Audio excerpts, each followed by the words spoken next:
Bienvenidos al Museo Sumaya Fundación Carlos Slim. Soy el padre Arturo Alcántara Arcos de la diócesis de Aversa en Italia, donde pertenezco a la comunidad diocesana de la Piccola Casetta di Nazaret.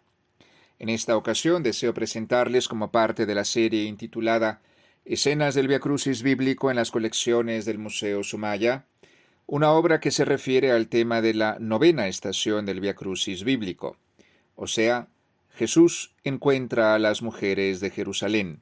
La obra que consideraremos tiene el título de Jesús consuela a las mujeres de Jerusalén.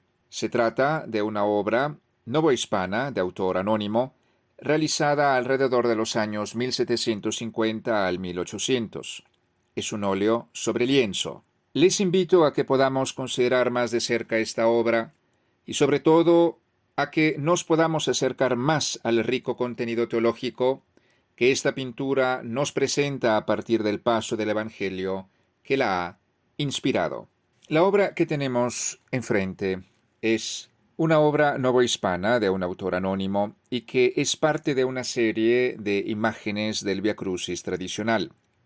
Debemos tener presente cómo, en el Via Crucis tradicional, el encuentro de Jesús con las mujeres de Jerusalén tiene lugar en la octava estación, mientras que en el Via Crucis bíblico, el que estamos considerando como guía para el orden secuencial, para poder considerar una serie de imágenes sobre la pasión de Jesús del Museo Sumaya, en realidad, pues, en el Via Crucis bíblico, el encuentro de Jesús con las mujeres de Jerusalén tiene lugar en la novena estación. Lo que la imagen nos presenta es sumamente claro desde el punto de vista iconográfico. Jesús carga con la cruz mientras se dirige hacia algunas mujeres de Jerusalén. Una de las mujeres mira fijamente a Jesús, otra, a una mayor distancia, igualmente muestra en su rostro el dolor por cuanto está sucediendo,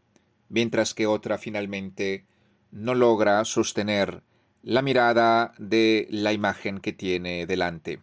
Detrás de Jesús, con la cruz a cuestas, se puede ver una escena que tiene que ver, por supuesto, con el paisaje urbano que refleja directamente el paisaje de la ciudad santa, con lo cual estamos pues invitados ulteriormente a entrar a través de la contemplación de esta imagen al momento dramático que estas mujeres de Jerusalén están viviendo. Se ha discutido sobre quiénes son estas mujeres de Jerusalén que al improviso se acercan a un condenado a muerte, en este caso a Jesús, y comienzan a presentar sus lamentos por cuanto estaba sucediendo.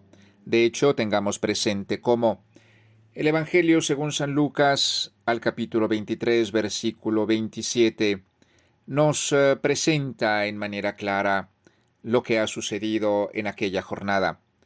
Lo seguía, dice el texto del Evangelio, una gran multitud de pueblo y de mujeres que se golpeaban el pecho y hacían lamentos sobre él.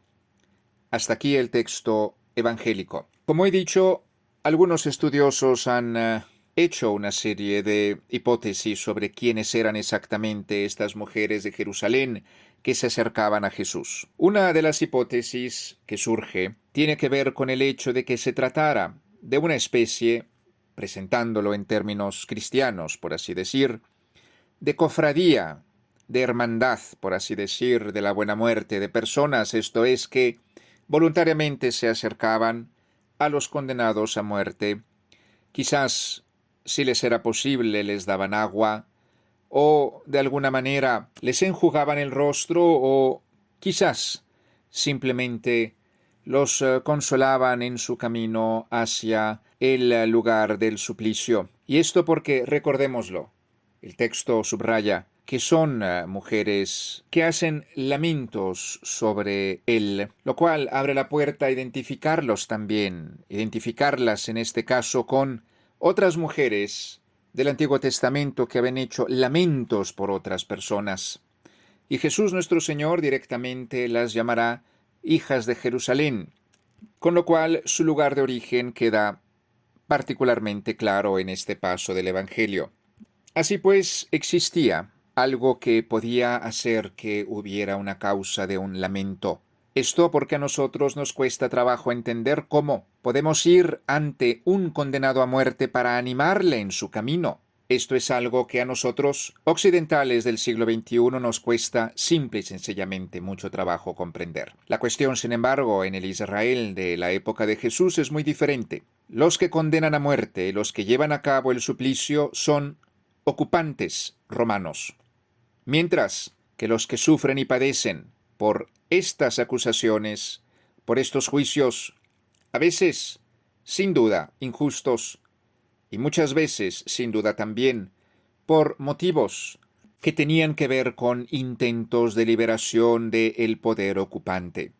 Por lo cual, había un sabor también, si se quiere, usando un término mucho más posterior, por supuesto, pero probablemente había algo que nosotros hoy llamamos nacionalismo en todo esto, esto es, ellos, los condenados a muerte, eran de su misma religión, de su mismo lugar, mientras que los que los estaban conduciendo al suplicio eran extranjeros de una potencia ocupante y sobre todo eran paganos, gente que no creía en el mismo Dios y que por supuesto no podía llevar a cabo las mismas prácticas de piedad que Dios había dado a su único pueblo escogido, Israel. En el ámbito bíblico, como lo hemos dicho ya, existe, por ejemplo, un caso donde mujeres lamentan la muerte del rey Saúl, y esto es cuanto describe el historiador judío José Flavio o Flavio Josefo, que lo queramos llamar, en el siglo I. Nos queda como pregunta si era posible que se siguiera un condenado a muerte y se hicieran además lamentaciones sobre él. En realidad, a propósito pues de la pregunta si realmente se podían hacer lamentaciones sobre un condenado a muerte, hay un testimonio, el de Suetonio, el gran historiador romano, que cuenta de los condenados a muerte tras la caída en desgracia de Sejano en la época de Tiberio, o sea, el mismo emperador romano en cuyo reinado fue condenado a muerte Jesús, por lo cual se trata de un evento contemporáneo. Y dice entonces Suetonio que no se permitió a sus familiares hacer lamentaciones. Sin embargo, esto pasó en Roma y no necesariamente dicha práctica era válida también en las provincias. Y sin embargo hay algo más en todo esto. En el momento en el que Jesús se dirige a estas mujeres que intentan consolarlo y sin embargo el Señor dice, más bien lloren por ustedes y por sus propios hijos. Debemos recordar cómo, en efecto, las mujeres en la Biblia frecuentemente son representantes de la ciudad entera o inclusive de la nación entera. Así, por ejemplo, algunas mujeres son llamadas hijas de Israel en el segundo libro de Samuel, o hijas de Sión en el libro del profeta Sofonías. Y finalmente, hay el título hijas de Jerusalén en el Cantar de los Cantares. Cerramos esta consideración con un pensamiento de San Ambrosio que dice que Jesús lloró por la ciudad porque ésta misma no lloraba por sus pecados. Con lo que el gran obispo de Milán, muerto en el año 397, Ambrosio, subraya una cosa muy importante.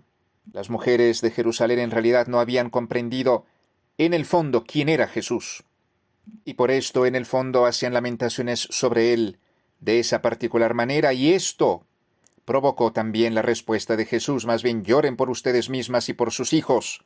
Y de hecho, cumpliéndose la profecía de Jesús, los hijos de estas mujeres habrían sin duda tenido que enfrentar el terrible sitio, el terrible asedio de Jerusalén por parte de las armadas romanas, que culminó con la destrucción del templo de Jerusalén en el año 70 después de Cristo. Así pues, siguiendo las palabras del gran obispo de Milán, San Ambrosio, sobre todo en este período, no lloremos tanto por las faltas de los demás, sino lloremos más bien por nuestras propias faltas y nuestros propios errores para poder ser seres humanos mejores. A conclusión de estas consideraciones sobre el tema de la novena estación del Vía Crucis bíblico, que se encuentra reflejada en la obra Jesús consuela a las mujeres de Jerusalén, de un anónimo autor novohispano, no me queda otra cosa sino que agradecerles por su amable atención. Caminemos pues hacia la luz de la resurrección, contemplando los sufrimientos de Jesús padecidos para realizar la redención de la humanidad a través de las obras maestras del Museo Sumaya de la Ciudad de México. Muchas gracias de nuevo y hasta entonces.